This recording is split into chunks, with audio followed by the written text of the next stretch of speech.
Hello students, today I am going to start a new chapter of class 11 Sociology, chapter 4 Culture and Socialization part 2. So we are in conjunctive aspects of culture. तो अभी तक हमने जाना कि culture है क्या.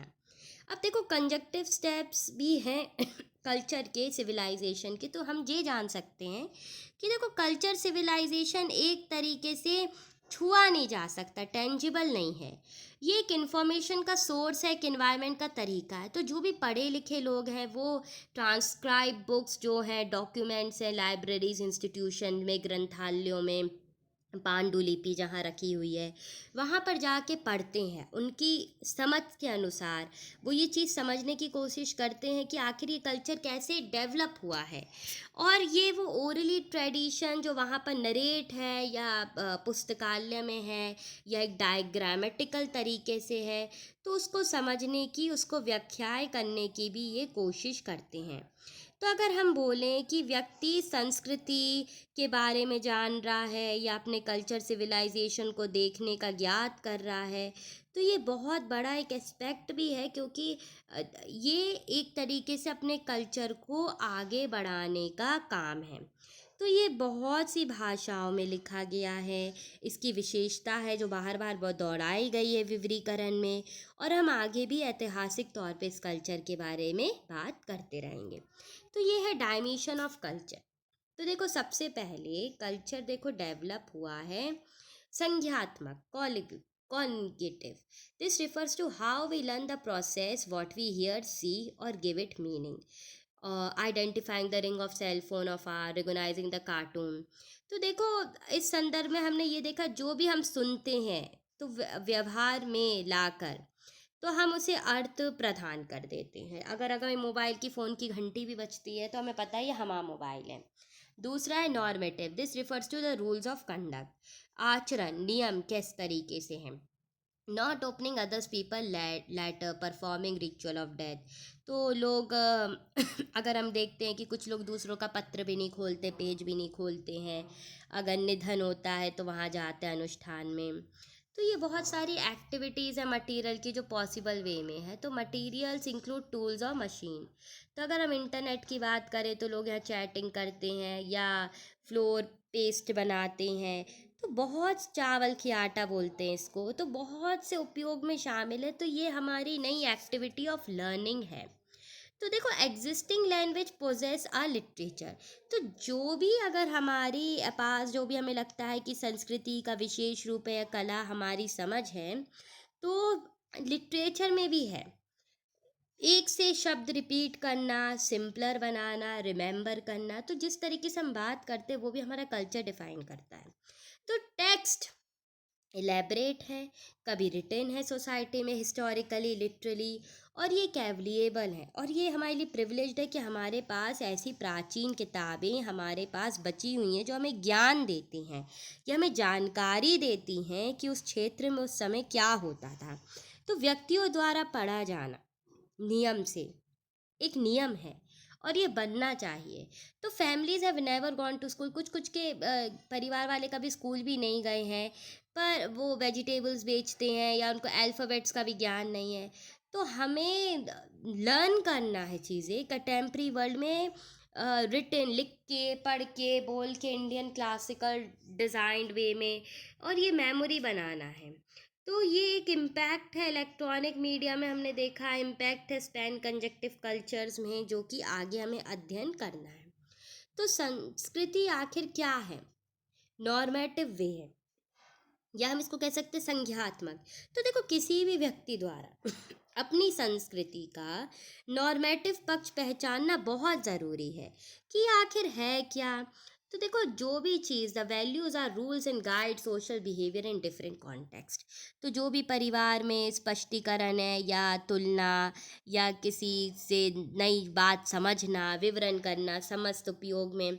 तो ये भी साक्षर समाज में हम देखते हैं कि विचार या किताब दस्तावेज में हमें मिलते हैं, पुस्तकालयों में मिलता है कि ऐसे ऐसे रूल्स रेगुलेशंस होते हैं इस कल्चर के. तो ये भी हमें जानना बहुत ज़रूरी है, इसको रिमेंबर करना ज़रूरी है. देखो अगर कोई व्यक्ति आपको ग्रैटिट्यूड दिखाता है, मतलब अच्छे से बात करता है, तो he should not be return gift too quickly. तो ज़रूरी नहीं है कि आपको भी उससे ख़राब तरीके से बात करनी है, मतलब जो जिस तरीके का है आपको उसका उसके तरीके से स्वभाव रखना बहुत ज़्यादा ज़रूरी है।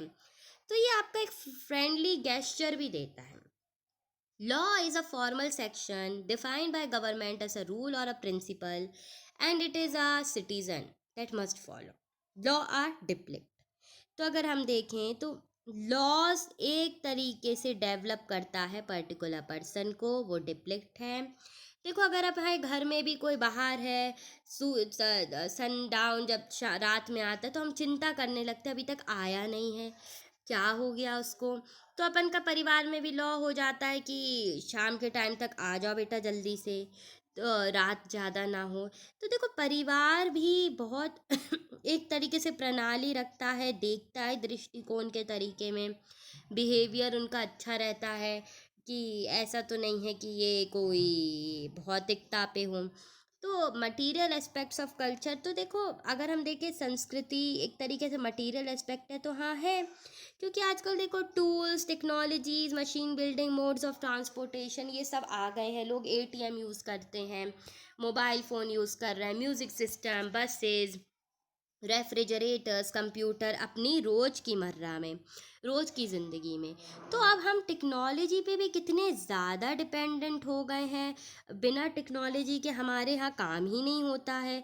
तो ये भी हमें एक तरीके से देखना है कि हमें इन चीज़ों से इतने निर्भर ना हो जाएं कि हम खुद काम करना ही भूल जाएं। और रूरल एरियाज़ में भी अब हम देखते हैं रेडियो है, इलेक्ट्रिक मोटर पंप्स हैं, पानी खींचने की मशीन आ गई है, इरिगेशन की फैसिलिटीज़ आ गई हैं, मोटर पंपों में नई टेक्निक्स आ गई हैं। तो देखो दो प्रिंसिपल हैं कल्चर के, मटेरियल और नॉन मटेरियल। मटेरियल जो आपको देख सकते हैं प्रोडक्शन इन्हेंस होने के लिए, क्वालिटी ऑफ लाइफ देने के लिए, और नॉन मटेरियल जो आप साथ में मिलके अपने जीवन स्तर पे काम करते हो। तो संस्कृति एक भौतिक तथा